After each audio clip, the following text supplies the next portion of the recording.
வாழ்க வையகம், வாழ்க வையகம், வாழ்க வளமுடன். குருப்புகழ் வாழ்க, குருவே துணை. அனைவருக்கும் இனிய காலை வணக்கங்களும் வாழ்க வளமுடன் என்ற வாழ்த்துகளும். இன்றைய கவி இயல்பறிதல் என்ற தலைப்பில் அமைந்துள்ளது. கவியை காண்போம்.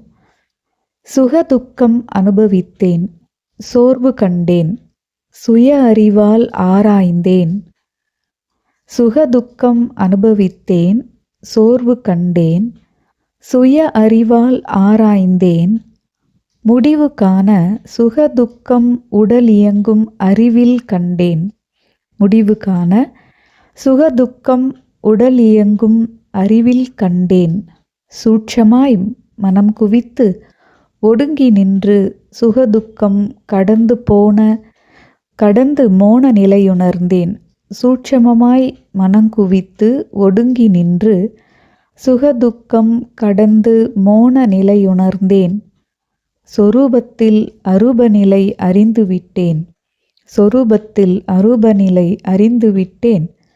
சுகதுக்கச் சுழல் தாண்ட முறை கேட்போருக்கு சொற்குறிப்பால் கட கூட்டல் உள் என்று சுருக்கிச் சொல்வேன் என்று அருட்தந்தையவர்கள் இந்த கவியில் இறைநிலையின் இயல்பு, இறை கடவுள் என்பதை, அதனுடைய இயல்பை அறிந்து கொள்வதற்கு சுருக்கமான வழிமுறையாக இந்த கவியில் நமக்கு கொடுத்துள்ளார். இந்த கவியை தன்னுடைய அனுபவமாகவே அவர் பாடியுள்ளார். சுகதுக்கம் அனுபவித்தேன், தன்னையே அவர் தன்னுடைய அனுபவத்தையே கூறுகிறார். வாழ்க்கையில் உடலாலும் மனதாலும் நான் இன்பத்தையும் அனுபவித்தேன், துன்பத்தையும் அனுபவித்தேன். இவ்வாறு தொடர்ந்து இன்ப துன்பத்தை மாறி மாறி அனுபவித்து சோர்வு கண்டேன் என்கிறார். இப்போ இது வாழ்க்கையில் சுகமும் துன்பமும் மாறி மாறி வருகிறதே, அதை தன்னுடைய சுய சிந்தனையால், சுய அறிவால் ஆராய்ந்து பார்த்திருக்கிறார். அதனால் ஆராய்ந்தேன். அதனுடைய முடிவை காண சுகதுக்கம் உடலியங்கும் அறிவில் கண்டேன். இதனுடைய முடிவு என்ன என்பது நான் உள்ளேயே நான் நோக்கி இந்த சுக துக்கங்களை அனுபவிக்கும் உடலியங்கும், உடல் தான் அந்த துன்பத்தையும் இன்பத்தையும் உடலும் மனமும் அனுபவிக்கிறதல்லவா, அந்த உடல் இயங்கும் மூலத்தில் நான் எதில் கண்டேன் என்றால் அறிவாக இயங்குகிறதல்லவா, அந்த அறிவில் கண்டேன் என்கிறார். இறையை அறிவில் உணர்ந்தார் என்பதைத்தான் அவர் முடிவு காண சுகதுக்கம் உடலியங்கும் அறிவில் கண்டேன் என்று எடுத்துரைக்கிறார். அவ்வாறு காண்பதற்கு சூட்சமமாய் மனம் குவித்து அந்த உள்ளே இருக்கின்ற உடலில் உயிர் இயங்குவதற்கு ஆதாரமாக இருக்கின்ற அறிவாக இயங்குகின்ற அதில் மனதை குவிப்பதற்கு ஒரு சூட்சமம் இருக்கிறது.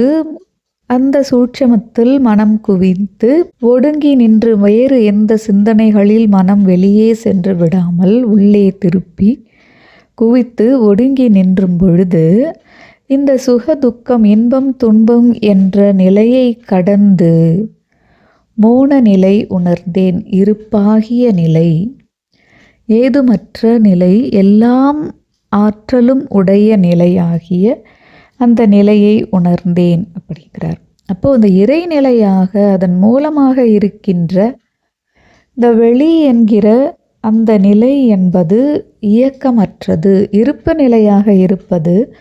அந்த நிலைக்கு இன்பம் துன்பம் என்ற உணர்வுகள் எல்லாம் இல்லை. அதையெல்லாம் கடந்த ஓசையற்ற இயக்கமற்ற இருப்பு நிலையான மோன நிலைதான் இது அனைத்திற்கும் மூலம் என்பதை மனத்தை சூட்சமமாய் குவித்து ஒடுங்கி நின்று உணர்ந்து கொண்டேன் என்று தான் அறிவால் ஆராய்ந்து இன்பம் என்பது வாழ்க்கையில் ஏன் உண்டாகிறது என்பதை ஆராயத் தொடங்கி தனக்குள்ளே மூலமாக இருக்கின்ற அறிவின் உதவி கொண்டு மனதை உள்நோக்கி திருப்பி குவித்து ஒடுங்கி நின்று இந்த சுகதுக்கம் என்கின்ற இந்த உணர்வு நிலையை கடந்து விரிந்திருக்கின்ற வெளியில் மோன நிலையாக மூலத்தை உணர்ந்து கொண்டேன். அந்த சொரூபத்தில் அரூப நிலை அறிந்துவிட்டேன். நான் என்னுடைய உடல் என்கிற இந்த வடிவத்தில் அரூப நிலையாக அறிவாக இயங்குகின்ற இறைநிலையின் அரூப நிலையை அறிந்து கொண்டேன் என்று கூறுகிறார். மேலும் என்னிடம் வந்து இந்த வாழ்க்கையில் ஏற்படுகின்ற இன்ப துன்பங்கள் என்ற சுழல் மாறி மாறி வருகிறதே, இதிலிருந்து விடுபடுவதற்கு வழி என்ன என்று கேட்போருக்கு ஒரு சுருக்கமான ஒரு குறிப்பாக நான் சொல்வேன். கட ப்ளஸ் உள் என்று சுருக்கி சொல்வேன் என்கிறார். கட உள், கடந்து செல், வெளியே இருக்கின்ற அனைத்தும் புறத்தே திரிகின்ற அனைத்து நிலைகளிலும் கடந்து உள்ளே செல். கட உள் என்று கடந்து நாம் உள்ளே செல்லும் பொழுது மூலமாக இருக்கின்ற உடலுக்குள் அறிவாக இயங்குகின்ற மூலமான சுக துக்க உணர்வுகளை கடந்த மௌனமாக இருக்கின்ற இருப்பு நிலையாகிய இறைநிலையை உணர்ந்து கொள்ளலாம் என்று இயல்பறிதல் என்ற இந்த கவியில் அருட்தந்தை அவர்கள் மிக சிறப்பாக நமக்கு எடுத்துரைக்கிறார்கள்.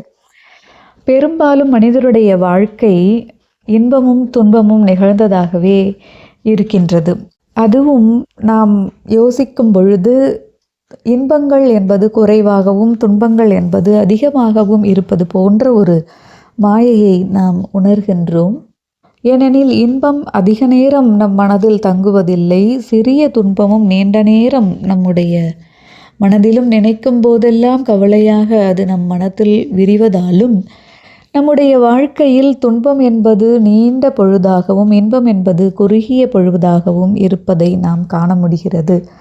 ஆக நம் வாழ்க்கை என்பது இன்பம் துன்பம் நிறைந்ததுதான் என்றாலும் அந்த இன்பம் துன்பத்தை வாழ்க்கையிலிருந்து விடுபட்டு ஒரு அமைதியான நிலையில், பற்றற்ற நிலையில் வாழ்க்கையை நாம் அமைத்து கொள்ளும் பொழுது வாழ்க்கை என்பது நமக்கு அமைதியாகவும் துன்பமற்றதாகவும் அமைதியானதாகவும் மன நிறைவை தரக்கூடியதாகவும் இருக்கும் என்பதை நம்மால் உணர்ந்து கொள்ள முடிகிறது. அருட்தந்தையவர்களைப் போல எந்நேரமும் விழிப்பு நிலையில் இருந்து இந்த சுகதுக்க உணர்விலிருந்து அவரே தன்னுடைய வாழ்க்கையில் சுகதுக்கை அனுபவித்து சோர்வு கண்டேன் என்று கூறுகிறார். அவருக்கே ஒரு நிலையில் வாழ்க்கையில் மாறி மாறி வரும் இந்த இன்ப துன்ப சுழலினால் சோர்வு உண்டாகிறது என்கிற போது எளிய மனிதர்களாக சாதாரண உணர்ச்சி வயப்பட்ட நிலையில் வாழ்க்கையை நடத்தி கொண்டிருக்கின்ற நமக்கு இன்ப துன்பம் என்பது தொடர்ந்து வரக்கூடிய சுழலாகவே இருக்கிறது.